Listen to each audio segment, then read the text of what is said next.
想和黑店做生意有多難？葡萄牙體育告訴你，轉會也能做成某多多的無限循環。在經過長達2個多月的拉扯，哲凱賴什、普體和阿森納之間的轉會紀錄片終於告一段落。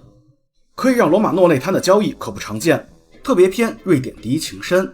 回顧一下這次轉會，槍迷們也可以了解一下自家制服組面對的是什麼級別的對手。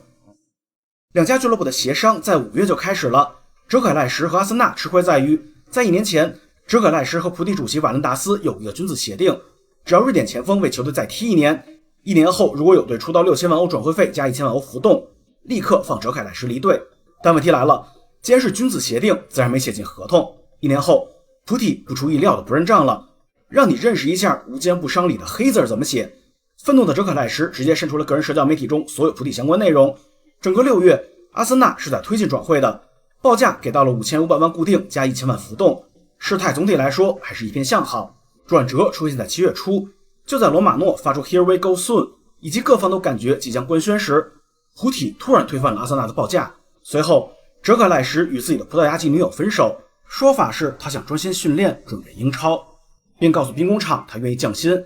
7月11日本來是葡體集中的日子，哲凱賴什不僅沒進隊，直接罷訓，還清走了私人物品。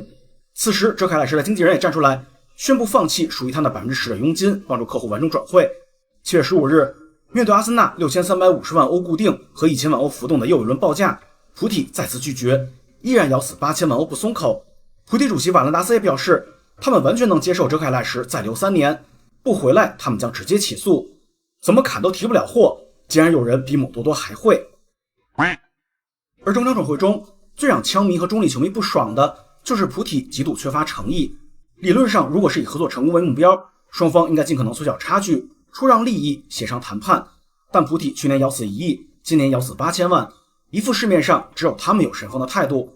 轉會和愛情是很像的，一味付出的結果必然是被拿捏。而此时，枪手的制服組做了一件正確的事情，他們不談了。先是官宣了馬杜埃凱，隨後在足足讓對方小1周後，葡體最終接受了阿森納的上一份報價。膠著的博弈期，哲凱賴什團隊的態度和非槍手不去的決心，是幫助阿森納能對葡體冷處理，不再被拿捏的關鍵。哲凱賴什率先翻臉掀桌，打包好行李從里斯本搬家。面對沙特俱樂部的高薪邀約，哲凱賴什反而表達了進場的更大誠意。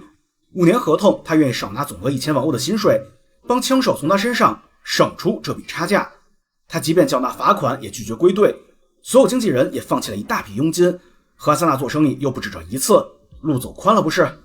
而當葡體把曼聯和尤文拉進來抬價，妄想把水攪渾時，哲凱賴什再次宣稱非阿森納不去，順便告訴老東家你們別演。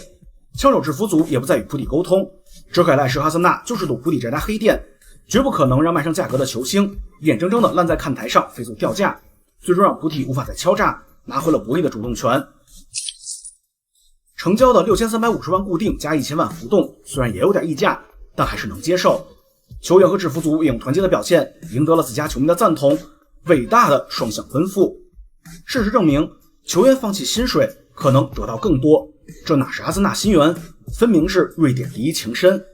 哲凱賴什第一個賽季隨便踢，就是你在場上拉，也不會有多少槍迷捨得黑你的。當然，你別真拉。